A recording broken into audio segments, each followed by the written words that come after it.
শনিবার বেলডাঙ্গায় বাবরি মসজিদে শিলান্যাস করবেন ভরতপুরের বিধায়ক বহিষ্কৃত তৃণমূল নেতা হুমায়ুন কবির। এই বাবরি মসজিদের কারণে তৃণমূল বহিষ্কার করেছে হুমায়ুনকে। শুক্রবার আদালতও এই নিয়ে কোনো হস্তক্ষেপ করল না। বাবরি মসজিদ শিলান্যাসে সাম্প্রদায়িক সম্প্রীতি নষ্ট হতে পারে আশঙ্কা প্রকাশ করে মামলা হয় কলকাতা হাইকোর্টে। বাবরি মসজিদে শিলান্যাস হলে আইন শৃঙ্খলার পরিস্থিতি খারাপ হতে পারে আশঙ্কা প্রকাশ করা হয়। কেন্দ্রীয় সরকারের আইনজীবী বলেন, পরিস্থিতি নিয়ন্ত্রণে আনতে 19 কোম্পানি কেন্দ্রীয় বাহিনী মোতায়েন রয়েছে। বিচারপতিরা জানান, আইন শৃঙ্খলা পরিস্থিতি নিয়ন্ত্রণে রাখতে পদক্ষেপ নিতে হবে পুলিশকেই। আদালত শিলান্যাস অনুষ্ঠানে কোনো হস্তক্ষেপ করবে না।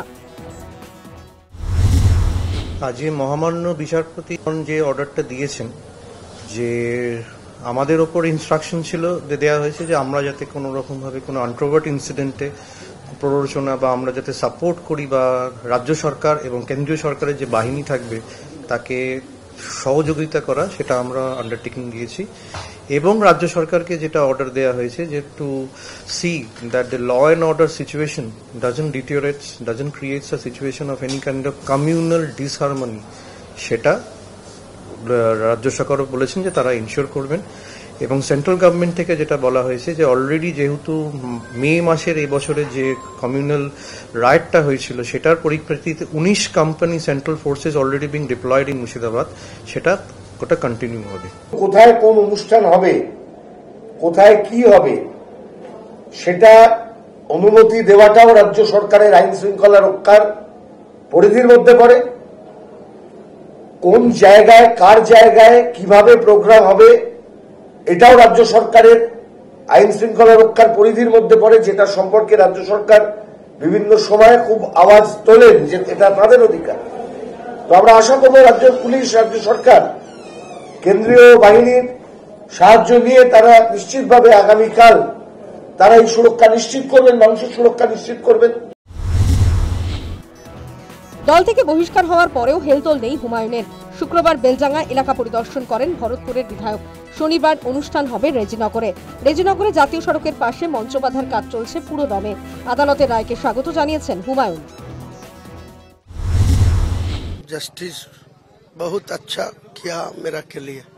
मैं जो कंस्ट्रक्शन मान के ये काम कर रहा है वो Calcutta high court honourable justice का ये निर्णय लेने का ही मेरा बहुत खुश हुआ। मैं आपका माध्यम में कलकत्ता हाई कोर्ट को ऑनरेबल जस्टिस को मैं सैल्यूट कर रहा हूँ। আমি তো কোনো অসাংবিধানিক কাজ করছি না, আমি কাউকে আঘাত করার উদ্দেশ্য নিয়ে এটা করিনি। আমার কনস্টিটিউশনে অধিকার আছে আমার মসজিদ বানানো, হিন্দু ভাইদের মন্দির বানানো। অধীর চৌধুরী এই প্রসঙ্গে দীঘার জগন্নাথ মন্দিরের প্রসঙ্গ টেনে এনেছেন। কেন জগন্নাথ মন্দির হলো, কেন বাবরি মসজিদ হবে, তার কোনো গ্রহণযোগ্য কারণ নেই। দেখুন, এটা কিছু একটা হাওয়া গরম করার গল্প, আর তো কিছু নয়। এটা নতুন করে একটা মসজিদ বানানোর জন্য মুর্শিদাবাদের কোনো মানুষের কোনো দাবি ছিল না। এখন যদি কেউ মনে করে রাজনীতি করার জন্য বানাতে হবে, সেটা তার ব্যাপার। যেমন দীঘাতে কেউ কি বলেছিল, কোনো হিন্দু কি বলেছিল বা এখানে জগন্নাথ দেবের মতন একটাখানটাই পুরীর মন্দির করো, জগন্নাথ দেবের মন্দির করো? কেউ কি বলেছিল? মন্দিরের কোনো অভাব আছে কি? নেই। কিন্তু করতে হবে, কারণ দেখাতে হবে আমি বড় হিন্দু। আবার যারা বাবরি মসজিদ করার কথা বলছে তাদেরকেও দেখাতে হবে আমি বড় মুসলমান। সমস্যাটা এই জায়গাটাই। গত নির্বাচনের আগে সাম্প্রদায়িক সংঘর্ষের ঘটনায় নাম জড়িয়ে গিয়েছিল কার্তিক মহারাজের। বাবরি মসজিদের শিলান্যাস নিয়ে কার্তিক মহারাজের প্রতিক্রিয়া, মসজিদ হতেই পারে, তবে বাবরি কেন? বাবরি মসজিদে আমাদের ভারতবর্ষে 1947 সালের পর যত মসজিদ নির্মাণ হয়েছে, মন্দির নির্মাণ হয়েছে, কেউ কারোর বিরোধিতা করে না। এটা ভারতবর্ষ মন্দিরের দেশ, মন্দিরময় দেশ। অনেক মন্দির ভেঙে গেছে, আবার মন্দির মাথা উঁচু করে দাঁড়িয়েছে। এটা ভারতবর্ষ। কিন্তু আমাদের একটাই আপত্তি ছিল যে বাবরির নামাঙ্কিত না করে অন্য কোনো মসজিদ করতে পারে, তাতে আপত্তি থাকার কোনো কারণ নেই, করবেন। ওয়াকফ আইন নিয়ে প্রতিবাদ চালানোর সময় মুর্শিদাবাদে 3 জনের মৃত্যু হয়। সাম্প্রদায়িক উত্তেজনাও বাড়ে। বাবরি মসজিদ শিলান্যাসে কি ফের উত্তেজনার পরিস্থিতি তৈরি হবে?